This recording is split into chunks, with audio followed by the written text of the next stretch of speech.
ሰላም ተኸታተልቲ መንፈሳዊ ቻነል አቡነ ዘበሰማያት ኣብ ዘለኹምዎ ከመይ ኣለኹም?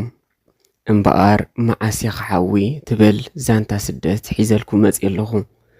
ነዛ ቻነል ሓደሽቲ እንተሊኹም መሃሪ ጽሑፋትና ኣብ ዝዘርጋሕናዮም ምእንቲ ክበጽሑኹም ሳብስክራይብ ግበሩ። ምስኣ እውን ነታ ናይ ደወል ምልክት ጽቕጥ ኣብልዋ።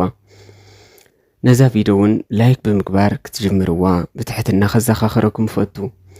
መዓስየ ክሓዊ ጸሓፍን ተራኽን ዲያቆን ሄርሞን ቴድሮስ። ቅሳነት ንስደት ካብቲ ወጻእት ሒዛ ኣይጠዓማን። ከምቲ ኩሉ ስደተኛ ዝመጾ ኣብ መጻጻኣ ብናባጉና ይነሩ።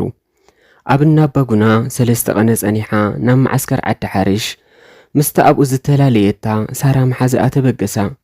ብሰላም ድማ ናብታ ዝተመደበኣ ማዓስከር ዓዲ ሓርሽ ኣተዋ። ናይ ሳራ ዕድመ እውን ትሕቲ ዕድመ ስለ ዝነበረ ክልቲኤን ናብ ኣንደረጅን ኣትየን። ክልቲኤን ኣብ ሓደ ዞን 4 ኣብ ሓደ ገዛ ይበፂሕወን።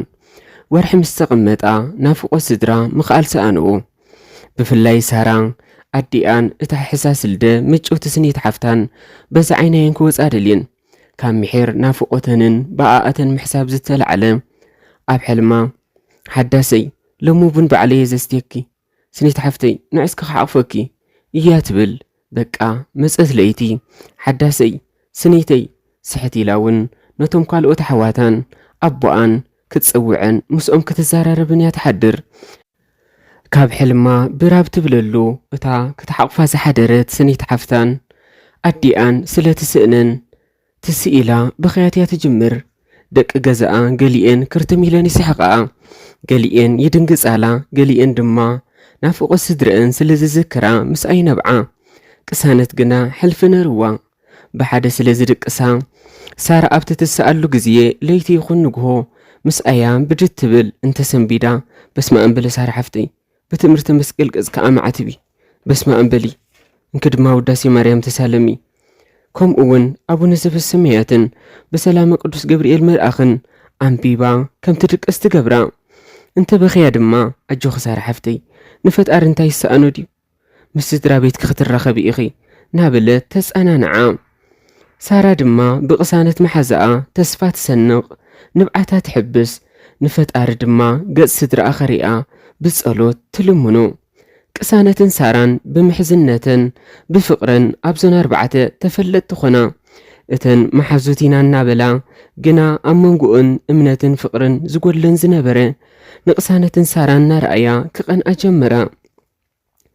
ንቕሳነት ከምቶም መብዛሕትኡ ሰብ ዝተኣማመነሎም ኣቦን ኣደን ወይ ኣሕዋት ኣብ ደገ ይነበርዋን። ሓደ ወዲ ሓውቦኣ ጥራይ ይነሩ። ቅሳነት ብወዲ ሓውቦኣ ክትተኣመመን ኣይደለየትን። እንተ ስድራኣን ስድራ እታ ኣብ ወፃኢ ሃገር ዝቕመጥ ወዲ ሓውቦኣን ስኒት ዘይምንባሮም ቁሊሕ ክብለኒ ይክእልኒ ኢላ እንተ እምነታ ኣብኡ ብዲቓ ጸኒሓ ሕቑኡ ምስ ሃባ ከይትጉዳእ ግዲ ፈሪሓ ከምተን ንዓይ ደኣ ኣሜሪካ ኣዲ ያላትኒ፣ ንዓይ ከዓ ዓዲ እንግሊዝ ሓወይ ኣለኒ፣ ንዓይ ድማ ኣብ ፈረንሳ ሓፍተይ ኣላትኒ ዝብላ ደቂ ገዛኣ ንዓይ ድማ ወዲ ሓውቦይ ኣብ ጀርመን ኣለኒ ትብል ኣይነበረትን። ንሳራ ግና ኩሉ ዘርዚራ ነጊራተያ። ስድራኣ ምዚ ኣብ ደገ ዘሎ ስድራ ወዲ ሓውቦኣ ይጋራጨው ከም ዝነበሩ ፍቕሪ ከም ዘይነበሮም ኣዕሊላተያ። ንሳራ ኣብቲ ዝእቶ ዝኣተዉ 3 ኣሕዋት እዮም ዘለውዋ። ሳራ ለጓህ ሕያወይቲ ለጋስ ሓላይት ስለ ዝነበረት ቅሳነተይ ንስኺ ንዓይ ሓፍተይ ኢኺ፣ ኣሕዋት ድማ ንዝመፆም ገንዘብ ሓቢሮም እዮም ዝጥቀምሉ። ንስኺ ንዓይ ሓፍተይ እንትኾንኪ ንኣሕዋተይ ድማ ሓፍቶም ኢኺ። ስለዚ ካብ ኣሕዋተይ ዝመጽእ ገንዘብ ብሓደ ኢና ክንጥቀመሉ። ይጋገየ ኸማን ዘለኹ ካብ ኣሕዋተይ ዝመጽእ ገንዘብ ዘይኮነ ክብል ዘለኒ ካብ ኣሕዋትና ዝመጽእ ገንዘብ በቃ እዝዩ እቲ ትኽክል ኢላ ሳራ ዘረባኣ ቐጸለት። ቅሱን ሓፍተይ ኣሕዋትና ገንዘብ ሰዲዶምልና ኣለዉ፣ ጽባሕ ከኣትወና እዩ። ዝሓለፈ ወርሒ ንስኺ ግልጽ ኾንኪ ስለ ዘይዕለልክኒ ኣነ ድማ ሰነፍ ኮይነ ኣንቢበ ስለ ዘይፈለጥኩኺ ንዓይ ጥራይ ክዳውንትን ሞባይልን ገዚአ መጽየ። ጽባሕ ግና ቅሱን ሓፍተይ መዓልቲ ኸያ እቲ ገንዘብ ተቐበል ኣቢልና ክዳንክን ጫማኽን ሞባይልክን ገዚእና ክንመጽኢና በለታ ሳራ ገጽ ኣብሪሃ። ቅሳነት ኣሜን ኢልካ ምቕባድ ከበዳ። ኖኖ ሳራ ሓፍተይ ኣይሰምዓክኒ ግን ከም ዝገበርክለይ ቆፂረ የለኹ ክዳን እንተኾነ ተማሊየ መጽየ ኣብ ገዛ እውን ዝገደፍክዎ ስለ ዘሎ ደቂ ዓድና ደቆም ክሪኡ ክመፁ ከለዉ ንገዛና ኣብኦም ስደድለይ ክብሎም እዩ። ሞባይል ከዓ ኣነ እንታይ ኢልያ ምስ መን ከዕልለላ ንስኺ ሞባይል ገዚእኽያ ምስ ኣሕዋትክ ድማ ትዳወብልላ ኣለኺ። ኣነ ኸ ስለዚ ሞባይል ንዓይ ኣይተልየንን እያ። ሕራይ ሞባይል ገዛእኹ ንመን እየ ክድውለላ? መን ዝድውል ሓውለኒ ድዩ? ጽን ኢላ ክትሰምዓት ጸንሐት ሳራ ወዲእኺ በለታ ቅሩብ ኩሪ ኢላ እዎ ወዲእ ሳራ ሓፍተይ ርእሳና ነቕነቐት ቅሳነት መለሰትላ። ቅሳነት ንዓይ ግን ከም ሓፍቲ ኽዲ ክትርእኒ ኢላ ሳራ ሓተተታ። እዋ ኣንቲ ሳረየ እዙይ ዳ እንታይ መልሲ ደልዩ ኹሉ ከም ሓፍተይን ፈረቓንካ እምበር ጽቡቕ ንዓይ ከም ሓፍቲ ክትርእኒ ኢኺ ናይ ኣሕዋተይከ ሳራ ተረረታ። ቅሳነት ከም ኣሕዋተይ ይርኦም እንተይላታ እሞ ንምንታይ ደኣ ንገንዘቦም ኣይቅበልንየ ትብሊ ከም ትብላ ስለ ዘይጠፍኣ ስቕበለት። ቅሱን እንታይ ደኣ ስቕኢልኪ ንኣሕዋተይ ከም ጓነት ይኸትርእዮም ማለት ድዩ? ሳራ ሓፍተይ ዘይወፀኒ ኣንቲ ቅሱነይ ስቕታ እኮ ርእሱ ዝኸኣለ መልሲ እዩ። ከም ኣሕዋት ክደ ትርእዮም ኢለኪ ስቕኢልኪ ስለዚ ንኣሕዋተይ ሳራ ሓፍተይ ኣይትመልእ እያ። ኣሕዋትካ ኣሕዋተዮም ግን እንታይ ግን ማለት ሕራይ ኣሕዋተይ እምበር ኢልክ ዶ? እንታይ ደኣ ኾንክ ገንዘብ ኣሕዋትክ ንኽዳን ክናመፀ ንስኺ ኸዓ ኣብ ዓዲ ዝገደፍክዎ ክዳን ኣሎ እሞ ንዕኡ ከም ዝለኣኸለይ ክገብር እየ ትብሊ። ንፈልጦ እኮ ኢና ናብራ ዓዲ ብፍላይ ከዓ ናብራ ገጠር መዓስከ ትርፍታት ክዳውንቲ ነርና እዩ። ስቕኢልኪ ኢኽ እምበር ምህደም ትጥቀሙሉ ዘለኺ ገዲፍክዮ ዝመጻኺ ክዳን ዘሎ ኮይኑ እውን ኣይኮነን እንተልዩ ድማ ንኣሕዋትኪ ይኾነን። ኣኸለ ሞባይል ድማ ናብ ሓውኻ ሓፍትኻ ኮታ ኣብ ደገ ዘሎ ቤተሰብ ክትረኽበላ ጥራይ ዲኻ ትገዝኣ ናብ ዓዲ እውን እኮ ደው ኢልካ ስድራኻ ትረኽበላ ኢኻ። ኣንቲ ሳር ሓፍተይ ካብዚ ንኤርትራ ክድውል ዝበልዖ ገንዘብ ትፈልጥ እየ ኢኺ ኣነ ኸመይ ገይረ ክኽእሎ እንታይ ኮንኩ ዘይትኽእል እዮ ኣሕዋትኪ ይሰዱልኪ ወሪድለይ እዚ ኽታም እንዲ ኣነ ዳ መን ክሰደሊ መን ሓዋለኒ ዲ ለካ ካብ ልብኺ ይኮንክን ኣሕዋትካ ኣሕዋት እዮም ዝበልክኒ ኣሕዋተይ ይሰዱልኪ ድሕር ሕጂ ኣብ ደገ ኣሕዋት ኣለውኺ በቃ ሞባይልክ እውን ጫማኺ እውን ክትገዝእ ኢኺ። ኣንቲ ሳራ ኣቤት ስቕበለት ቅሳነት ምሳሓ ሰዓት ኣኺሉ ስለ ዝነበረ እተን ወፂን ዝነበራ ደቂ ገዝአን መጻሞ በዚ ድማ ዝርርብ ቅሳነትን ሳራን ተመንጎወ።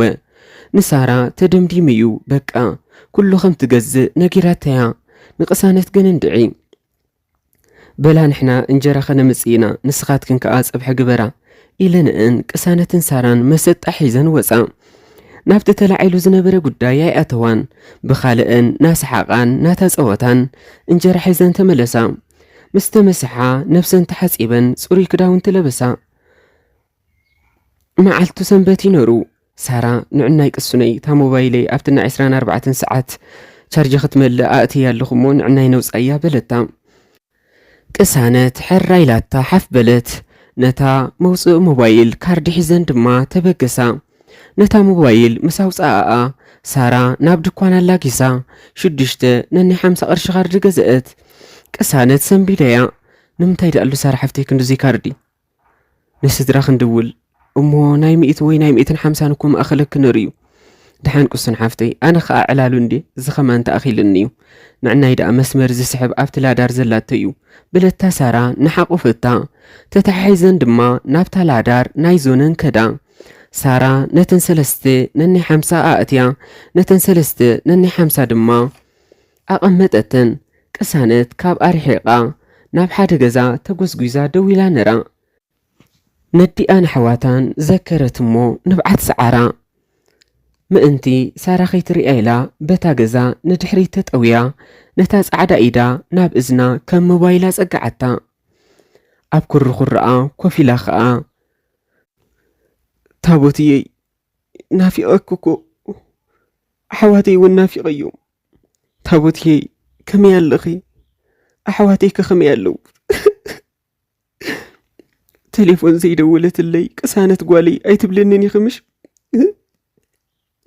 ይፈልጥ እየ ዘይደወለትለይ ዘይኮነ ጓለይሲ እንታይ ትበልዕ ትህሉ ኢኽ ትብል ዘለኺ እቲ ካብዚ ዝወሰደቱ ክዳን ተቐዲድዋ ዶ ይኸውን ኢኽ ትብል ዘለኺ ግና ታቦትየይ ኣይጠመኹን ዕድመይ ትሕቲ ዕድመ ስለ ዝኾነ ኣብ ኣን ደረጃ ኣትየ እንጀራኻ ኣስቤዛኻ ሳምናኻ ኩሉ ዘልየካ ብናፃ ኢኻ ትረኽቦ ስለዚ ይጠመኹን ክዳነይ እውን ኣሎ ይተቐደደን ታቦትየይ እዚ ብስራት እዚ ኣብ እዝንኺ ተዘስምዓኪ ክንደይ ምስተሓጎስኩ መሲለኪ ግን ድሓን በቃ ታቦትየይ በልቲ ብስራት ክነግረኪ ታቦትየይ ሰብ ረኺበ ኣለኹ ናይ ብሓቂ ሰብ ዝኾነት ሰብ ኣምላኽ ኣጓን ይፍለይ ኣሎ ሳራይ ሽማ ዕድሚኣ እውን ክንዳያ መሓዛያ ሓፍተያ ድማ ካብ ማህፀንኪ ዘይወፀት ሓፍትላትኒ ንዓኺ ዘሻቕለኪ ይፈልጦየ እዚ እዩ ክዳና ምስ ኣረገ ጓለይ እንታይ እያ ትኽደኖ ዝብል እዩ ግን ታቦትየይ ታቦቱ ትሰምዕኒ ኣለኹ ዶ በዚ ከይትሻቐሊ ኢኺ እዛ ዝበልኩኸ ሓፍተይ ሓዱሽ ክዳን ክትገዝኣለያ እዚ ብስራት እዙይ ቴሌፎን ደው ኢለ ኣብ እዝንኺ እንዳሰምዓኺ እንተዝነግረኪ ታቦትየይ ሓጎሰይ ዕስፍን ድርብን ምኾነ ኣነ እኮ ተሓጒሰየ ንዓኺ ነጊረ ንስኺ ተትሕጐስለይ ድማ ሓጎሰይ መዋዳድርቲ ምስ ተሰኣኖ ነሩ ግን ደሓን ንፈጣሪ ኢዱ ይሰብሮኒ ኣየማርሮኒ 2,000 ይዛረብኒ ስለ እዚ ዝገብረለይ ዘሎ ከመስጉኖ የጸኒሐ ተገምጢለ ኣብ ቋሓሰም ግዜ ሓጎሰይ ሙሉ ኣይገበርካዩና ይብሎኒ ምኽንያቱ እዚ ሕጂ ዝበኒ ዘለውን ርእዮ ይነበርኩን ታቦትየይ ትሰምዕኒ ኣለኹ ዶ ቅሳነት ኣብቲ ሓመድ ኣሳፊሓ ብሕቋኣ ናብቲ ብድሕሪኣ ዝነበረ ገዛ ተጸግዐት ብየማና ጸጋማ ድማ ቁልሕሊሕ በለት ሽዑ ነታ ዝረኣየታን ዝመረጸታን ጸላም ጽንጽሕለ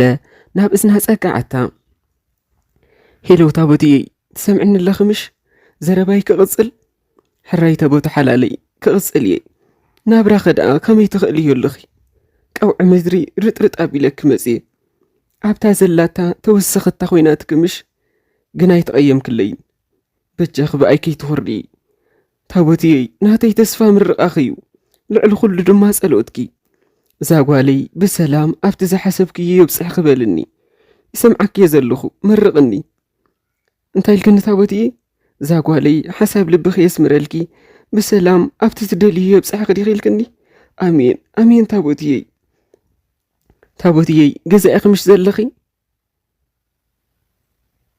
ሕራይ ኣረኽብኒ እውን ኣቤል ሓወይ ኣረኽብኒ ሄሎ ኣቤል ሓወይ ከመይ ኣለኻ ብናፍቆትኩም እኮ ሓሚመ ድምፅኹም ከምቲ ኣብ ግዜ ጾም 40 ጾምና ውዒልና ንማይ ንምግቢ ንናፍቆ ዝነበርና ንድምፅኹም ከምኡ ናፊቐዮ ኣለኹ ኣቤል ሓወይ ናተይ ግደ ናባኻ ይወዲቑ ይፈልጥ እየ ተቐይምካለይ ትውሉ ኢኻ ኣቢተይ ሓቀይ ደ ተቐይምካለይ ኣለኻ እንታይ ኢልካ እንዲ ሰምዓከይ ኣለኹን ኣቤል ሓወይ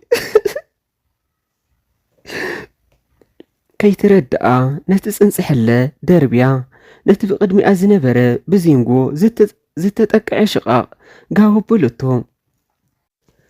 ካብታ ብሕቑኣ ተጸጊዓትላ ዝነበረት ገዛ ድማ ሓደ መንእሰይ ወፀ ንዕኡ ቐዲማቱ ግና ሳራያ መጽያ ክልቲኤን ተጣማመታ ማዕጓጉርቲ ክልቲኤን ማይ ዝፈሰሰዩ ዝመስል ብንብዓት ጀቢሉ ነበረ ኣብ ናይ ዓይኒ ጥምምት ከለዋዩ እቲ ካብታ ገዛ ዝወፀ ወዲ መኒንታ ነዚ ሽቓቕ ጋው ዘበሎ ጋው ትበለዲ ጋው እናበለ ዝነደረ ቅሳነትን ሳራን ፈርሓ ሳራ እኳ እምበር ሰሰሪቓ ትጥሙተ ነራ ቅሳነሲ ቋሒላውን ክትጥሙተ ይከኣለትን ከምቲ እቲ መሬት ክትጥሙቶ ዝልምና ዝነበረ ዓይና ኮታ ርእሳ ብዓባያ ናብ መሬትያ ኣድኒናታ ኣንቲ ንዓኽን እንዲ መን ይወቂዕዎ ዝሽቓቕ ኣነ በለት ቅሳነት ጠመታኣ ኣባይታ ገራ እንታ ኸይሓፈረት ከኣ ኣነ ትብለኒ ንምንታይ ከምኡ ትገብሪ ኢለ ተደሰቅኩኸ ሕጂ ምስ በላ ቅሳነት ዝደነነት ርእሳ ቕኒዓ ገጻ ናብቲ ወዲ ጠወየት ፍርያት ዓይንታ ኣብ ገጹ ተኺላ ድማ እሞ እንታይ ደኣ ክሕሱ ነርኒ ኣነ ወቂዒ ከለኹ ኣይረኣኽዎን ዝወቕዖ ክብለካ ወይ ድማ ሓደ ቆልዓይ ወቂዕዎ ሃዲሙ ክብል ነርኒ ኢላ መለሰትሉ እቲ ወዲ ዘረባኣ ምስ ወድአት ኣተኲሩ ጠመታ ጓል ቀሺ ዲኺ ድማ በላ ኣይኮንኩን ግን ብኸመይ ከምኡ ኢልካኒ እዋ እንድዒ እንታይ ደእሙ ክብል ገሪምንኩ ንኸይትውቅዕ ኢልካ ክንደ ተሕስቦስ ኣነ ወቃዒ ስቓኩም ትብልኒ እዙይ ከዓ ጓል ቀሺ ዲኺ ክብለኪ ዘየገድድ ኣይኮነን መስለኒ በላ እሞ ደቂ ቀሺ ኣይሕስውን እዮም ማለት ድዩ ኢላ ቅሳነት ሓተተቶ ዋ እንድዒ እቲ 10 ትእዛዛት ዝፈልጥዎ ንሶም እዮም መስለኒ ካብቲ 10 ትእዛዛት ድማ ኣይተሓሱ ኣይትስረቕ ዝብል ኣሎ ስለዚ ተፈሊጦም ወደ እሞ ከመይ ገይሮም ክሕስቡ ኢሉ መለሰላ። ንስኻ ኸ ትሕስ ዶ ኢላ ሓተተቶ። እዋ ኣበይ ክተርፍ ኢሉ እዚ ደኣ ሓደ ሓደ መዓልቲ ክብድ ክብለካ ከሎ ደኣ ብሓሶት ኢኻ ተምልጥ እምበር እንታይ ደኣ ክትገብር ኢሉ ፍሽኽ እንዳበለ መለሰላ። ግን ኣይተሓሱ ዝብል ትእዛዝ ከም ዘሎ ትፈልጥ ኢኻ። እወ ይሰምዐ ከምኡ ክብሉ ኣይተሓሱ ኣይትስረቕ ኣይትዘሙ ዝብል ትእዛዝ ከም ዘሎ ይሰምዐ። ግን ከዓ ወዲ ቀሺ ኮንካን ኣይኮንኩ ወሪድለይ ወዲ ጭው ዝበለ ዓለማዊ ኣነ ዳ ኢሉ እንዳሰሓቐ መለሰላ። ኣነ እውን ጓል ቀሺ ኮንኩን። ሓደ ሰብ ከዓ ንኸይሕሱ ወዲ ቀሺ ክኸውን ኣለዎ ማለት ኣይኮነን። ሓሶት ሓጢኣት ምዃኑ ተፈሊጡ እኹል እዩ። ንስኻ ግን እቲ ዘይምሕሳው ንደቂ ቀሺ ኢኻ ገዲፍካ ኣለዉ ኢላ ፍሽኽ በለቶ። ስምዑ ደባ ከመይ ክትብል ኢኺ ነዚ ሽቓቕ ወቂዕኽዮ? ይቕረ ግበረለይ ብሓደ ነገር ምስ ሓረቕኩ ኣብ ኢደይ ዝነበረ እምኒ ንቕድሚት ወርዊረዮ ካብኡ ንሽቓቕኩም ወቂዕዮ ኢላ ድንን በለት። በላ ካልኣይ መዓልቲ ናብዚ ከባቢ ተመፂኽን ነዚ ሽቓቕ ናብ ሞጋዊ ኣቡልዩ ኢኺ ኣነ ድማ ክወፅእ እየ ምሳኻትክን ክዕለል እየ ኢሉ ሲሒቑ ኣስሒቑወን ናብ ገዝኡ ኣተወ። ቅሳነት ንብዓታ እናሓበሰት ሳራ ሓፍተይ እንታይ ኮንኪ ኢኺ ነቢዕኺ በለታ። ሳራ ቀሪባ ሓቆፈታ። ቅሱን ሓፍተይ ምስ ኣዴኺ ዝተዳዋወልክዩ ኩሉ ሰሚዐዮ እየ ግና ክኸልፈኪ ይደለኹን ኢላታ ክትበኪ ጀመረት። ቅሳነት እውን ነቲ ብንብዓት ዘይደረቐ ማዕጓጉርታ ደጊማ ኣጠልቀየቶ። ሳራ ካብ ሕቑፍኣ ንቅሳነት ፍልይ ኣቢላ ቅሳነት ሓፍተይ ካብ ጅባኣ ነተን ሰለስተ ካርዲ ውፅኣ እዚአን ንዓኺ የገዚእ እየን በለታ። ኣነ ዳ እንታይ ለዩ ክድውልሉ ናብ መን ሓተተት ቅሳነት ዓይኒ ዓይኒ መሓዛኣ እናረኣየት ናብ ኤርትራ ነዲኽኒ ኣሕዋትክን ክትረኽብሉ እንኪ ናይ 150 ካርዲ እትየላ ኣለኹ ኢላ ሞባይል ሃበታ። ሳራ ሓፍተይ የቐኒየለይ ግን ኣነ ደዊለየ እቲ ዝዕለላ ኣዕሊለየ እንኪ ተቐበልኒ በለታ ነታ ሞባይላ። ሕራይ ሃቢ ኣነ እውን ኣይድውልኒ ንዕናይ። እዋ ሳራየይ እንታይ ኮንክ ዘይትድውሊ? ንምንታይ ዲኸ እዚ ካርድታት ገዚእኽዮ? ኣነ ንኽልቴና ኢለየ ገዚእ እዩ ነረ ግና ንስኻ ኣይድውልኒ ኢልኪ ኣነ ድማ ኣይድውልኒ በለታ። ሕራይ ሳራ ሓፍተይ ንስኹም ደውሊ ኣነ ከዓ ብድሕሪኽ ክድውል እየ በለታ ቅሳነት። በዚ ድማ ተሰማምዓ። ሳራ ሞባይል ናብ እዝና ፀጋዓታ ግና ሞባይል ገዝኦም ትሰርሕ ኣይነበረትን። ይህ ሳራ ሓፍተይ ኣይፀውዕትለይን እንክስከ ንስኺ ኸፈትኒ። ቅሳነት እናተሰከፈት ነታ ሞባይል ተቐበለታ። ነዲኣ ሞባይል ስለ ዘይብላ ናብ ጎረቤቶም ደወለት። እዊ ሳራ ሓፍተይ ትፅዋዓላ ጽቡቕ ቅስነይ። ሄሎ ሃፍቶም ቅሳነት ጓል ዳዊት እየ ንታቦት ይባረኽበኒ። እዋ ኣብ ገዛናያ ኸመን ዘላ ታቦቱ ንዕጓል ክደው ኢላ ኢሉ ሃፍቶም ተዳህያ። ኣብና ሃፍቶም ወርሓዊ ናይ ቅዱስ ሚካኤል ጸበል ስለ ዝነበረ ታቦቱ ተጸዊዓ ኣውያ ስዋት ሰትነራ። ጓል ክደው ኢላ ምስ በላ ሰንቢዳያ ወያን ትኽብሪ ሓቂ ድዩ ኢላታ ነታ ሰይታ ሃፍቶም ጎያ ናብ ደገ ወፀት። ሄሎ ቅሳነት ጓለይ ታቦት ኣንቲ ቅሳነት ጓለይ ኣበይ ከምኩ ኢኽ ትድውል ዘለኺ? ኣብ መዓስከር ዓዲ ሓደሽ ኮይነ እየ ዝድውል ዘለኹ። ምስ መን ዳ ኣለኺ? እንታይ ትበልዕ ኣለኺ? እንታይ ከተኽደን ኣለኺ? ታቦቱ እቲ ዘተሓሳስባ ሕቶታት ብሓንሳብ ኣቕረበትላ። ትሕቲ ዕድመ ስለ ዝኾንኩ ኣብ ኣን ደረጃ ኣትየ ኣብ ኣን ደረጃ ድማ ፀብሒ ጥራይ ኢኻ ትሰርሕ እምበር እንጀራ ኣስቤዛ ባዕሎም እዮም ዝህቡኻ። ክዳን ከይህቡኻ ድዮም? ክዳን ደኣ ኣይመስለንን እሞ እንታይ ደኣ ትመልስለኺ? ሓፍትላትኒ ጥዒቲ ዝኾነት ሓፍቲ ብገንዘባን ብሞባይላን ገረየ ዝድውለልኩ ዘለኹ። ክዳን ድማ ንሳ ካብቲ ናታ መቒላትንላ።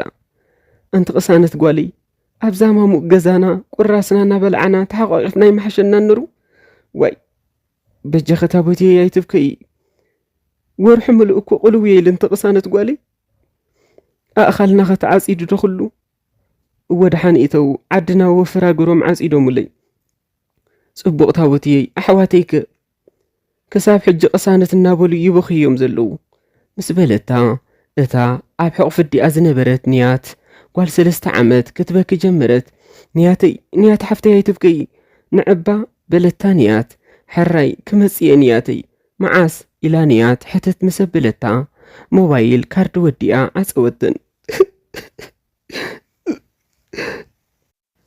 قسانت بحقوقا نافت غزا تصقيعا كتبك جميرا ساراون نبي عيا اتا موبايل كاب إيدا وسيدا نتن نايم 150 كاردي أتوتن انكدولي بلتا نونو يا أخلا نسار حفتي سانتي بجاخ حراي بلني ننهيات قربة على ليا أنت ساري انتاي تريف النودي أعلي ليا نندي برخة حفت خمز رخبكو بزعبا زبل عخي تجنق أب أندرج كم زأتخو كدان ونسال لخ خمزي سأنكو نقيري عندي نيات سقربة على ليا بجاخ سار حفتي معاسي ختمزيا كويلاتني معاسك مزيا خبل يمو إلى أبيتا تابوتو بخيت هفتم دما أيتبكي حفت رخيبي لا تكلا أدمي أون تحت عد مسل زخونة أب أندرج أتيا أبت أندرج دما مقبيهم سؤلونيم تمسجن بابلي بلا أنت هفتم حوي وقالي كو علات تخوين أمبر كتوصق كوي زي نبرا دخان ديا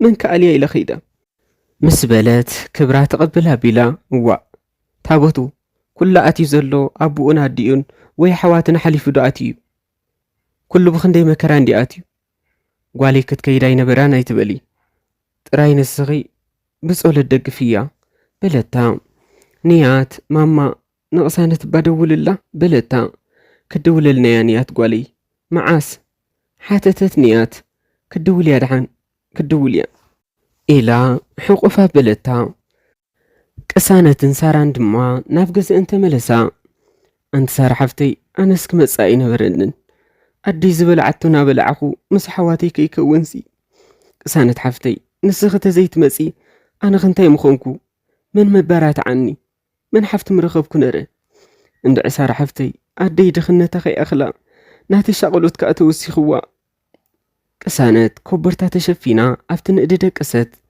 قسوني لمكو سنباتيو أفت بيت كريستيان كو قبائلو نعناينا ونخيد بلتا قسانت حراي لا تسأتمو تتحيزن نافتو قبائي نايت مرتسنبت كدا اتعاوي قبائي بسفت مليوس أنحن مدب مزمور بعقوخ زبله ساناتن بعبيت مزمران قربه سبكتون بحد خهان توهبه قسانت حزنا رسعتو وفويتا دما تسمعا نصبحيت نقوهو ناف كتما ما يصبر خدا ناتي ناف سارا زيت تسدد جنزب تقبل أمو كاو ناب ندخداون تأتوا مرسي بلتا سارا قسانت نافتي تنتقلت إلو زنبر خنداو كداون تتات أمتت ازي أوردا بلتو نتوان نخداونتي أنتي زخلو طعي كمي زبل خداون تخلص نافزي أتوركي نساق دفا ودي تاقوناتي أن تاسرتي أنا وردلنا بلتو سارا نونو قدف حوي بلتا سارا حرق إلا فلت انديو نسو خبري سارا حفتي ومنتايدا نزح ما كدان زغزينا يخن كيد ودي هابا سقيلكا نايل علقا تاقول فتي أوردلنا نونو بجاخي سمعكني سارا بجاخن دا عقمي قزقلي زي أودي هابنا بلت تقسانت كام نحانتي رقق زبلت كفو زي ترئيتا مولو إيدا كي تحملني بلتا سارا قصلا بيلا حفتي ديكون كنيغي حفتي دما أنا زملسكو يا تملس أنا خداني موبايلي قزئي إذا جنزم تايدخ قبر لي بجاخ قسانة حفتي أنا دس زبلك خمرس ألك فقد لي حوي تاقول فزولكو خاودي سحبة بلتو سارا أزي صبوق زخون خداونتي كابز دقاق كساب زعبيه نقسانة قزأت الله جاماون كلتا حارس عدان كيحن مسؤون كلتا شبت قزأت الله موبايل جن بفصم إلى قسانة سلز أبيت كي قزأت ملسا قسانة مستملسا نفسها تحسيبا كاب تحدش كدانا ملست كاو تتحيزن نابتي بتتحت قزاو تنزلو برخا قسنا بلا قعزو جمرا صحاي تلسي ليانرا بزو حسب كابزون سلستن كابزون أربعتن نافت قلقل قراوتي يوحز نبرا سار حفتي لكذا أملاخ قدلي فتر أمو مودايا يبوخ أي قبرو لزبهالسي حاكيو أنا نعاخت زي ركب سنتي مخونكو قصن حفتي أنا سنعاخت زي ركب انتي دو مخونكي ليتن معلتن حداسي سنيت حفتي نابلكو خبكي مقعالكو نرى السني أبي سارة حفتي بزعب أبو خدا أخذ الزاربك سمعك زي فلت أبو يموت يساري بابا حياواي روحرو فكار ينورو حميم دي ميتو أيكونن تزحمم محاشنا نورو قوعي ينورو نخحلن بريهن أبعرنا مس حمر لامنا حنفس كنخيدلهم ناب عود نوسدهم بريه رأينا أزي صقابا ينورو كاب كفتنا عدنا حدا خمان مسؤ زقت ما ينبرن بدر اغن بريه بعراينا مس حدا ناي قدوبنا بعراي يواقو أمو بريه قنبري لحساس بابا دما مجمرتا خسادم أسيروهم كاو أفهم كأسرو ميلو ناب بريه كرم مسبلة كيرأيو قنبرو يتنكفو أفتا أسلو مالتيو شعب بريه نبابا بقون نحافا بيلو أنتلت إلوو قرن بريه بعراينا أفكب دبابا أتي بابا دما بزي أميتو نبعت قسانت أنتبت أبا أجيخو قصني إلى سارة حقوفا بلتا أبتحت حان تقرب دما قف بلا موز دخنا ورد بلتا سارة سنح بلي أنا نخلتي أنا خوردي إلى قسانت نابتاني عي قرب ديبت بزي أنا تلالملمتي مس بلتا سارة قسانت نعا أخت سلعة إذا سددت انكبلي إلى قسانت سليعة دربية الله نعبا وردي حنساب دمو بزخف قبل إلى أب حانت رقواد جاليدا كوفيلا إقرا تلتلا بلتو كل تدك أقزئن ناب بعال قسانت مزا اتا رقواد لوامزي شمادما قسانت انجرا كي تعزقو خلو خيت كمسي إخي بلتا لو مكون السخي إخي تمسي بلتا قسانت أنا ويا مسنر قن بعال خمسي إخي أي مسؤوني تيلك دما نسخي إخي سأمك تحدري أنا بعلي باستخ قزدي نسخ قن كابتا باستا طعمك يبلكي إخي تدقسي سلازي ننفسخ ختبلي انجرا مزي إيلاتا مستخالئيتا نتحت قزن كدا قصوني تارا أنديو تمسي أبعلا تمسئ تزيهم سقدما نحنا وين باستا مزينا خندررينا بلتا سارا دحن سار حفتي كمسي كابتا قرب وردت مو قسانة ساران انجرا خمسة تتحيزن ناب قزاوتن ديبا انجرا مسمسا ساراي صفحونا أخلنا نسرح بلتا حراي نسرح بلتا سارا دما قسانت كاب إرترات حيزا مقوقون صبحن تخيل نريا سارا قنا كلتا معبايا أحواتا أوال سلزنا برقا بعلنين نايقزا سرحو نرن قسون زانايلو مصبحي بعليك سرحي بلتا حراي إلى قسانت شكر تقربت الله فريو مش بلتا سارا نتزمر ترت شكرتي بتخرى ناقلابتت صبق إزول سارا حفتي قسانت دست حسيبا أبزي أتويو بلتا قسانت نتابير مسكفي تارأيتا لامبا سلزي نبرا لامبا قرا كول عالكدو بلتا سارا دحن قسني بعلي كول عي إلى كربيت ولعا نتنافاتل نخلن أكاسلتن سارا بقسانت تحقيزا صبحي نام مفلح قصا أبصحتا جوزي أخلدو قرب نكيا بلو خيبزحو بلتا قسانت زي انك حجخ أو حيتكيين معوالا بعلخ قبرلو كيف زحلخا مس بلتا قسانت حراي لا تسيئا جواب إذا قرا نعك أنت كلا زسنبدن زحزن النقرا قاتيمو قسانت أبلع على تسأبحي وديقا سارا أو يادرقو حتو وزو خلو سفكا أبقزا قسانت ساران تأكيبو نقسانت صبلا مصيوم أب رأسان قصان أقاران مسافسفسلا ناتفلت أمسيو قدس ميكائيل رديقوا اتسأبحن بيرموزن نسأقام كعلو خلو قسانت دما نافشن خيمان تقمت إلى وديقا قسانت مستفلتا نابلبا مستملست بخيات رايكوينا مقباد أبيا ازي مودا كا كابتاش عمالت تحزو كملالسا جمرة سنبت نقوهو كلن دق قزا مالت حمشتين قسانت سارا مستن سلست دق قزئن كسالما نابنا قدس جبريل بيت كريستيان كدا قسانت كاب عال سارا تفليا سبب زي بلوبوتا خوينا تدفئا بمسجاد نخنخيلا بخيت أنت أملاخ نعيسي دخنتي زي أخلني مالشو دما زحمام زي توسخني زي أبهي ربي انت هيدو بدي لي يزخلو شقر ዝረኽበኒ ዘሎ ኣምላኺ ኣነ ካብ መሓዙተይ ካብ ኩለን ደቂ ገዛይ ንበይነይ ድኻ ዋላ ሓንቲ ሓምሳ ዝሰደድ የብለይን ኣነ ካብ ደቂ ገዛይ ንበይነይ ሓሚመይ ይወድቕ ንምንታይ ግን ይቐፅዕ ኣለኹ ኣምላኸይ ሓጢኣት ሰሪሐ ሓዚነካ ንረዲእ ኣምላኸይ ብሓጢኣተይ ተኾይኑ እዚ ኩሉ ዝረኽበኒ ዘሎ ይቕረ ግበረለይ ካብዚ ዘለኹ ወድሕነኒ ኣምላኸይ ብሕማቕ ኣማውታ ኸይመውት ይፈራሕ ኣለኹ ደቂ ገዝአን ንገዛ ክኸዳ ስለ ዝደለያ ንሳራ ፀውዕያ በልኣ ቅሳነት ኣብ ጸሎት ከም ዘላ ዝረኣየት ሳራ ኪዳናይ ድሓንስኽን ንሕና ብሓደ ክንመጺእና ክልቴና በለተን እሞ እተን ደቂ ገዝአን ንገዛ ኸዳ ቅሳነትን ሳራን ድማ ቀሲለን ኣርከብአን ቅሳነት ንወዲ ሓውብኣ ብናይ ሳራ ፌስቡክ ኣድሓተተቶ ተቐቢሉ መንክብል ኣይፈለጥኩኹን ኢሉ ብመሰንጀር ፀሓፈለን ሳራ ንዓይዳ ኣይትፈልጠንን ኢኻ ንቅሳነት ጓል ሓውቡኻ ግና ጓል ገዛእየ ቅሳነት መሓዛያ መዳቐስተያ ኢላ ፀሓፈትሉ ካብኡ ንድሓር ወዲ ሓውቡኣ ዝኾነ ኢሉ ኸይመለሰ ኣስቀጠ ቅሳነት ድማ በቃ ግደፍዮ ኣይትፀሓፍሉ በለታ ንሳራ ሳራ እቲ በኹሪ ሓዋ ኣብ ኣሜሪካ ዝቕመጥ ክምርዖ ናብ ኣዲስ ኣበባ ይወርድ እሞ ሳራ ጥርናፈ ገራ ናብ ኣዲስ ኣበባ ትብገስ ቅሳነት ኣፍታ ናይ መወዳእታ ስንብት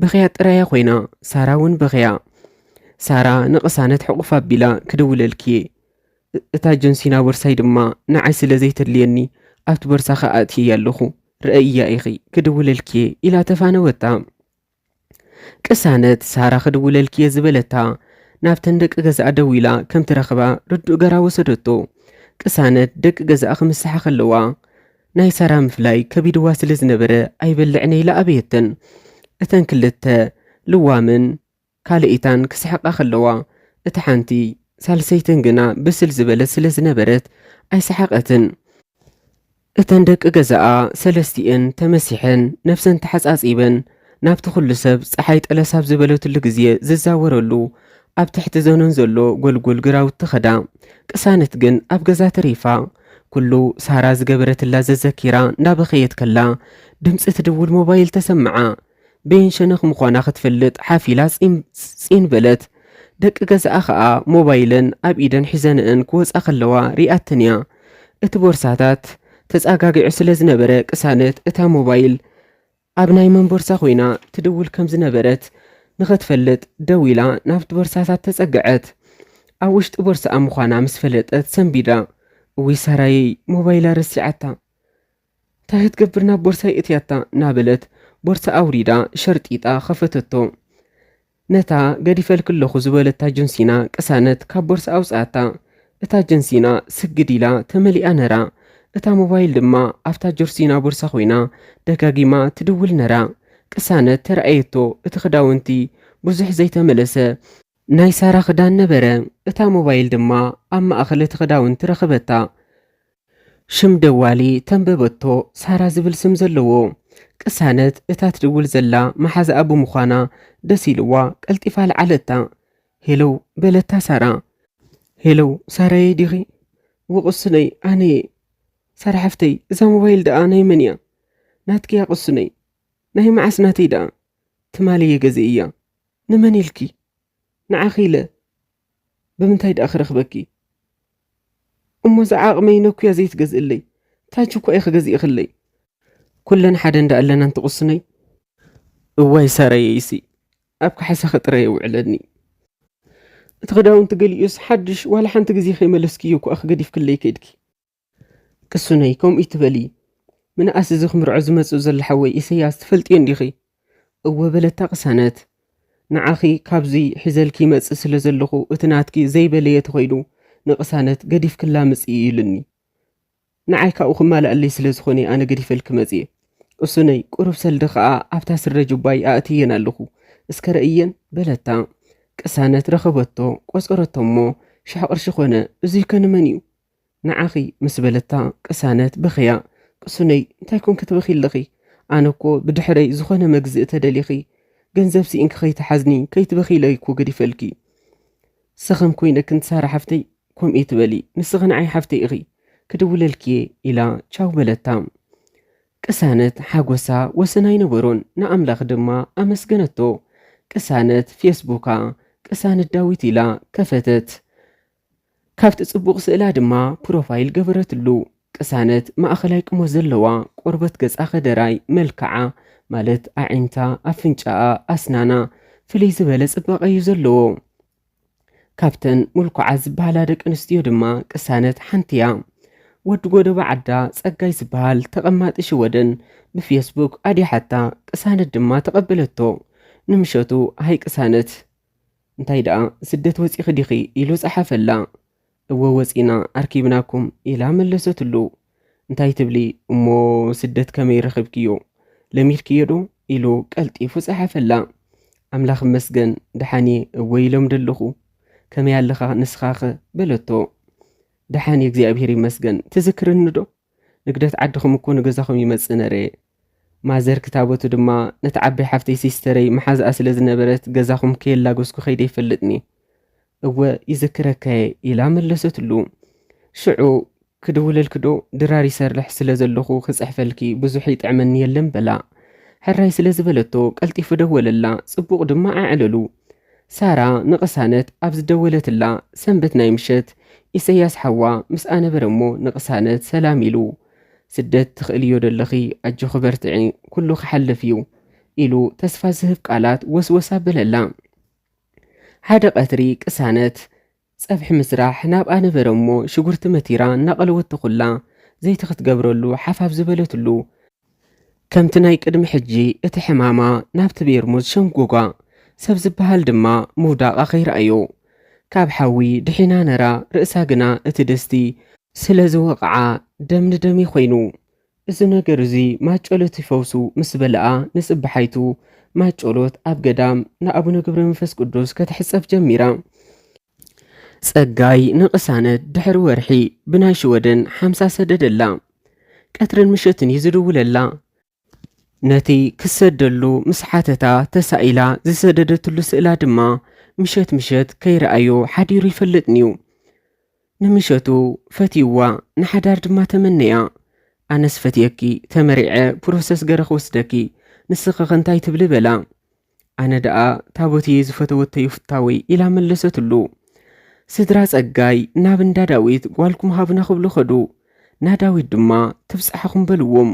ታቦቱ ሓጎሳ ወሰና ኣይነበሮን። ኪዳነ ምህረት እምበኣር ጸሎተይ ሰሚዓኸኒ ኣነ እውን መብጽዓይ ክልእኸልክየ ኢላ ኣብ ቤታ ኸይዳ ኣመስገነታ።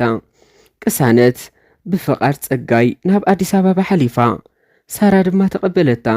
ክሳብ ገዛ ትረክብ እውን ንሓደ ሰሙን ምስ ሳራን ስድራኣን ቀነየት። ኪዳን ኣደ ሳራ ንቕሳነት ብመልክዓ ብመንፈዓታ ብልቦናኣ ሰይቲ ኢሳያስ ወዳ ክትከውን ተመንያታ ነራ።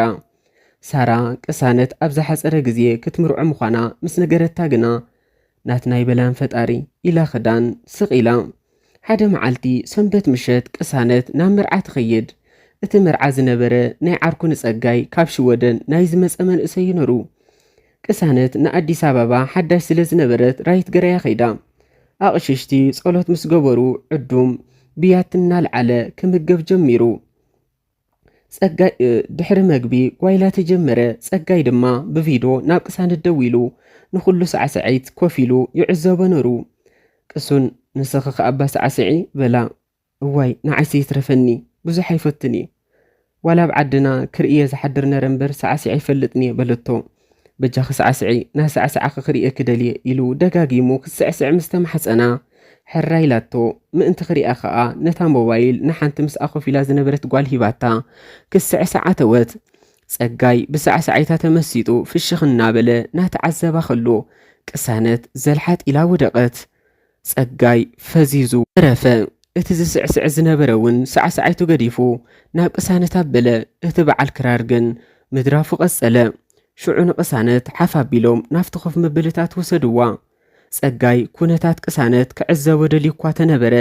ግና እታ ሞባይል ናይ ቅሳነት ሒዛታ ዝነበረት ጓል ነታ ሞባይል ናይ ቅሳነት ናብ መሬት ነቑይታታ ድሓር እውን ንጸጋይ ዓጽያቶ። ምስቶም ንቅሳነት ማይ ሰፍሱላ ዝነበሩ ሰባት ተሓዊሳ ወይ ሓፍተይ እናብለት ብልባ ደው ኢላ ነራ። ቅሳነት ድሕሪ ቁሩብ ሰከንድታት ናብ ልባ ተመለሰት። ሽዑ ደሓኒ ኢላ ነቶም ሰባት ነናውራዮም ከም ዝምለሱ ገበረቶም።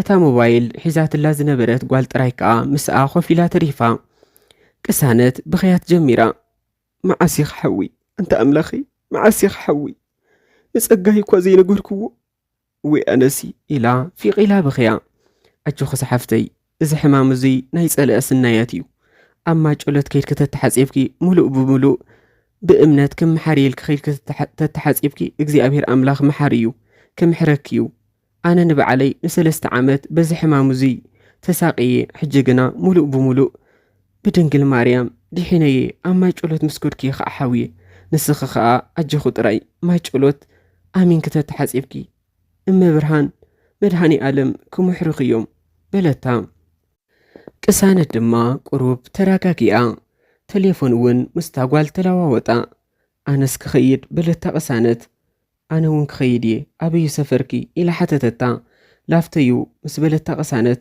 ኣነ እውን ላፍተየ ብሓደ ራይት ገረን ካብ ማሞ ቦታ እቲ መርዓ ናብ ላፍቶ ተበገሳ ናኸደ ኸለዋ ጸጋይ ብቪድዮ ደወለ ቅሳነት ንምቕባሉ ፈሪሓ ግዜ ወሰደት ካልኣይ ግዜ ጸጋይ ደወለ ቅሳነት ተቐበለቶ ከይተዛረባ ከንፈሩና ነኸሰ ስቕ ኢሉ ጠመታ ኣብ መንገዲ እየ ዘለኹ ጸጋይ ገዛ ምስኣቱ ክድውለልካ ምስ በለቶ እንታይ ኮንኪ ኢኽ ዝወደቕኪ ኢላ ሓተታ ድሓኒ ኣነ ድሓን ዲኸ ይበልኩኹን እንታይ ዓይነት ሕማሚ ዘለኪ እንታይ ኮንኪ ኢኽ ዝወደቕኪ የኢለኪ ምስ በላ እታ ምስ ቅሳነት ዝነበረት ጓል ጸጋይ ዝበሎ ምስ ሰምዓቶ ድሓን ዲኸ ኸይበለስ እንታይ ሕማምኪ ተሻቒሉ ዲኸ ሕማማ ክፈልጥ ዝሓታ ዘሎ በለት ብልባ ንዓኽ እንዴ እንታይ እዩ ዘውድቐኪ ካልእ መዓልቲ ኸ ኣውዲቐ ክነርዶ ቅሳነት መልስለይ እወ በለቶ ነብዓታ እናጸረገት እንታይ ኮንክ ዳኣ ዘይነገርክኒ እንድዒ ረሲዐዮ ኢላ ምስ መለሰትሉ ረሲዕኽዮ ዘይኮንክሲ ሓቢእ ኽልኢኺ ነርኪ ሎሚ ተዘይርኤክ ነረ ኣይምስ ነገርክንን እዛ ኣምላኽ ግን ኣድሒኑን ኣሎ ኣነ ጥዕትየ ድማ ዝምርዖ ንስኺ ግና ንዓኺ ዝመስል ድለይ ኢሉ ዓጸዋ ወይ ኣነ ትጉደይ ወይ ኣነ ታቦትየ ቅሳነት ፊቕ ኢላ ኣምሪራ ብኽያ እታ ጓል እውን ነብዐት ቅሳነት ሓፍተይ ኣጆኺ ተረጋግእ እሞ እንተ ኸመይ ገይረ ክረጋጋእ እንታይ ዘረጋግእ ኣለኒ ወይ ኣነ እንተ ኣምላኽ ሓዲኡ ዘይተርሐቐለይ ዝነበርካ ድኽነት ሕማም ኩሉ እኮ ኾይድኒ ቅሳነት ንዓይ ስምዕኒ ኣነ ዝኽእሉ ክሕግዘኪ ምስ በለታ ቅሳነት ንብዓታ ጸራሪጋ ኣብ ደገ ሰብ ከም ዘይብላ እቲ ኻብ መዓስከር ናብ ኣዲስ ኣበባ ዝምጽኣ ሕጽያ ከም ዝነበረ ናብ መዓስከር ከይትምለስ ከዓ ጥርናፈ መሊኣ መጽያ ኣብ ኣዲስ ኣበባ ኾፍ ከይትብል ዝሰድድ ገንዘብ ሰብ ከም ዘይብላ ናነብዐት ነገረታ ድሓና ጆኺ ኣምላኽ ኣይገድፈክን እዩ ኣምላኽ ጸድፊ ይገብር እሞ መዳየይቦ ኸ ኣይገብረሉን እዩ ዝበሃል ኣምላኽ ክረድኣኪ እዩ እዚ ሕጽይክ እውን ስለ ዝሓረቐ እዩ ዝኸውን ኣይደልየክን ዝብለክ ዘሎ እምበር ምስ ተረጋግአ ክምለሰክ ክኸውን እዩ እንድዕኸ ብልእታ ቅሳነት ክትበክ እንዳደልየት ኣብ ገዛውተን ምስ በጽሓ ናይ ራየት እቲ ሕያወይቲ ጓል ንቅሳነት ኣብያ ባዕላ ኸፍለቶ መሲዩ ስለ ዝነበረ ድማ ቅሳነት ምስታ ጓል ኣብ ገዛኣ ሓዲራ እወይ ኣነ ፌብን ቅሳነት ከብደይ በሊዓትኒ በለት ንግሆ ተስቲኣ ቁርሲ እንዳሰርሐት ከላ ቅሳነት ክሳዕ ሰዓት 3 ናይ ለይቲ ክትነብዕን ብዙሕ ክትሓስብን ከይደቀሰት ስለ ዝሓደረት ኣብቲ ወጋሕታ ድቃስ ረማ በላ ፌበን እንቋቑሖ ቀልያ ሻሂ ፍሊሓ ካብ ድኳን ባነ ገዚኣ ኣምፂኣ ንቅሳነት ተሰኣታ እንተ ፌበን ሓፍተይ ዘይተተስእኒ ዝነበርኪ ኣነ ከዓ እኮ ስቕ ኢለ ዘምፅኦ ንዘይብለይ ሙሉእ ለይቲ ክሓስብ ሓዲረ ኣብቲ ወጋሕታዩ ድቃስ ወሲድኒ በለታ ቅሳነት ሓፍተይ ዘይተጸበኻዮ ጸገም ክገጥመካ ከሎ ድቃሲ ኣብየካ እዩ ግን ንስኺ ንኣምላኽ ክትብየለኪ ሰብ ከይደቀሰ ሓዲሩ ንጸገሙ ፍታሕ ዘይከምጻሉ ይኽእል እዩ ንኣምላኽ ተሂብናየ ግን ንዑ ዝሰኣኑ ስለ ዘየለ ጾርና ውሪዱ የዕርፈና እዩ እዚ ኣምላኽ ምሳይ ደኣ ኮሎ ኣብ መዓስከር ሳራ ነራትኒ ኣብዛ ትማለ ምሸት ድማ ንዓኺ ሂቡኒ በለታ ቅሳነት ክትነብዕና ደለየት ኣበይ ዲነሩ መዓስከርኪ ምስ በለታ ዓዲ ሓሪሽ ምዃና ነገረታ ሳራ መን ትበሃል መሓዛ ክነራ ኣንደረጅ ዲ ክነርኪ ክልተ ሕቶ ኣልግባ ቢላ ሓተትታ ወአንደረ ጀነረ ሳራ ገዛእያ ትበሃል ኣብ ዝላፍቶ እያ ዘላ ኸማን ሓዋ ክምርዖ ካብ ደገ መፂሉ ሳራ ማሓዘይ ጥራይ ዘይኮነት ሓፍተያ ንሳራ ዳ ይፈልጣ እንዲ በለታ ፌበን ክምስና በለት ኣበይ ትፈልጥያ ዳ ነዚ ክምርዖ መፂኡ ዘሎ ሓዋ እኮ ሓፍተያ ክትምርዓዎ ብሓቂ ውይ ጽቡቕ እምበር በለታ ቅሳነት ፍሽኽና በለት በሊ ጸሎት ንግበር ይዝሕል ኣሎ ምስ በለታ ፌበን ጸሎት ገረን ክበልዓ ጀመራ መዓስ ዳኣሉ ትመርዓ ክኸውን ኢላ ቅሳነት ሓተተታ ፌበን መብላዓ ቋሪፃ ኣደይ እንድያ ዘይመጽእ ዘላ ኮይና ክትመጽእ ኢላስ ኮረና ኣለክ ኢሎማ ሕጂ ካልኣይ ግዜ ደጊማ ክትፍትን ንጽብያ ኣለና ኣቦና ምውት እዩ ሕጂ ኣዴና ዘይብሉ መርዓ ድማ ሓጎስና ዝተፈራረቀ ይኸውን ኮኸብ ሓፍተይ እኳ ዋላ ኣደይ ትትረፍ ንስኹም ክንድደይና ቦይን ኮይንኩም ኣመርዕውኒ ኢላቶም ነረያ ግን ኣዲኣ ንሳራ ሓዳስ እቲ ክምርዓዋ መፂኡ ዘሎ ሰሎሙንን ኢሳያስን ጥዑማት ስለ ዝኾኑ ድሓን ካልኣይ ግዜ ትፈትን እሞ ኣምላኽ ፈቒድዎ ምሳና ተወዓለት ተዘይኮይኑ ግን ሽዑኡ ንውስን ዶማ ሕጂ ኣደይ ጽባሕያ ደጊማ ክትምርመር እውይ በለ ኣምላኽ ኣምፂኡ ምሳኽን የውዕለልክን በለታ ቅሳነት ኣሚን ቅሱን ሓፍተይ ጸጋይ ንገዝኡ ደው ኢሉ ዘውድቕ ሕማም ኣለዋ ኣነ ገዲፈያ ኣለኹ ኢሉ ነገሮም ንቅሳነት ድማ ከም ዘይትረኽቦ ብሎክ ገበራ ቅሳነት ክትበኪ ውዒላ ኣብቲ ሰዓት 4 ናይ ምሸት ሳራ ደወለትላ ናብትና ገዛኢ ዘለውዎ ገዛ ድማ ቅሳነት ከደት ንሳራ ድማ ኩሉ እንዳበኸየ ተዓለለታ ደሓናጆኺ ገዛ ምሳይ ክትኮኒ ኢኺ ማጨሎት ድማ ክንሕፀብ ኢና ክትሓዊ ኢኺ በለታ ነዲኣ ሓዳስ ድማ ቅሳነት ምስቲ ክምርዓዋ ወዲኡ ዝነበረ ከም ዝተፈላለዩ እቲ ዘጻልኦም ከዓ ስሕት ኢሉ ዘውድቕ ሕማም ስለ ዘለዋ ምዃኑ ነገረታ ሓዳስ እዚ ሕማም እሞ ክሓዊ ዝኽእል ድዩ በለታ እዎ ክሓዊ ዝኽእል ሕማም እዩ ንኾኸብ ሓፍታ ፌበን እኮ ከምኡ ተሓመም ነረያ ማጨሎት ምስተሓፀበት ግን ሓውያ በለታ ሓዳስ ንሰሎሙንን ንኢሳያስን ብዛዕባ ቅሳነት ኣዕለለቶም ካብኡ ንኢሳያስ ወደይ ሕማማ ክሓዊ ዝኽእል እዩ ከምኣ ዝኣመሰለት ቆልዓ ድማ ክትረክብ ኣይትኽእልኒ ኢኻ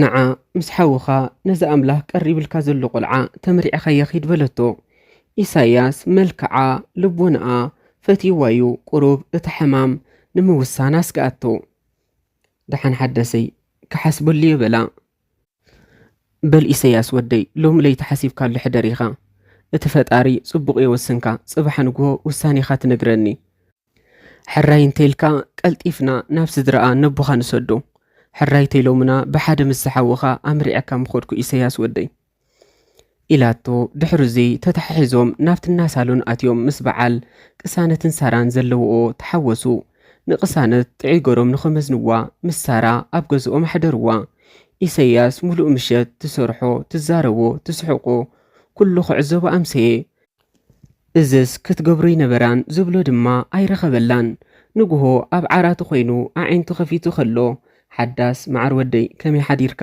ኢላ ኣብ ወሰን ትደቂሱሉ ዝነበረ ዓራት ኮፍ ኢላ ሰሎሙን ድማ ገጹ ተሓፂቡ መፂኡ ሓዳሰይ ከመይ ሓዲርኪ ኢሉ ኣብቲ ዓራት ኮፍ በለ ኣምላኽ መስገን ሰሎሙን ወደይ ከመይ ሓዲርካ ክብሪ ይስፋሕ መድሃኒ ኣለም ሓዳሰይ ጽቡቕ ደቂስን ሓዲርና ሓውኻ እኳ ክሓስብ ይሓዲሩ ዝኸውን ጥዒዳ ወሲኑ ይኹን እምበር በለቶ ሓዳስ ፍሽኽና በለት እዋ በጢለየ ሓዲረ ዘይነገርኩኹም እምበር ትማል ምሸት እንድየ ወሲነ ግርም ዝወደይ እሞ እንታይ ዳ ወሰንካ ንቕሳነት ፈቲኸያ ብርእሱ እወ በላ ኣሰይ ዝወደይ ዘረባይ ከይዕበርካ ስለ ዝሰምዓኻኒ ኣነ ተሓጒሰ ዞም ደቀይ ኣንስትኹም ከም ሳራ ከም ርብቃ ይኹናልኩም ኢላ መረቐቶም ኣዲአን ንበዓል ፌበን ካልኣይ ግዜ እውን ኮረና ለክ ስለ ዝተባሃለት ተሪፋ ንና ገዛኢ ስድራ ቅሳነት ትብፅሓኹም በልዎም ግዜ ስለ ዘይነበሮም ንታቦቱ ከም ጽዋይ ከኣሉን ንኾኾብን ንቅሳነትን ሓዳስ ክንድዲአን ኮይና ኣመርዓወተን ቅሳነት ኣብ መርዓኣ ከይተሓምም ንኣምላኽ ኣብ ቤቱ እንዳኸደት እንዳበኸየት ክትልሙነያ ቅንያ ኣምላኽ ድማ ጸሎታ ሰምዓ መርዓኣ ከይሓመመት ተወዲኡ ተፈጸመ ኣጀሚሩ ዘፈጸመና እግዚኣብሔር ኣምላኽ ዝኸበረን ተመስገነን ይኹን። መዓስየ ካሓዊ ጸሓፍን ተራኽን ዲያቆን ሄርሞን ቴድሮስ። ክቡራት ተኸታተልቲ መንፈሳዊ ቻነል ኣቡነ ዘበሰማያት ነዛ ቻነል ሳብስክራይብ ዘይገበርኩም እንተሊኹም ወትሩ ንዝርግሖም መሃሪ ጽሑፋትና ብቐሊሉ ንምርካብ ሳብስክራይብ ግበሩ። ነታ ናይ ደወል እውን ምስኣጽ ኣbilዋ። ነዛ ቪድዮ ተፈቲኹምዋ ድማ ላይክ ሸር እናገበርኩም ናብ ብዙሓት ኣባጽሕዋ። ምትብባዓኹም ነቐፌታኹም ሓሳባትኩም ኣብ ቦታ ኮመንት ኣስፍሩልና። ብኻልእ ጽሑፍ ክሳብ ንራኸብ ሰሰናዩ ይምነየልኩም።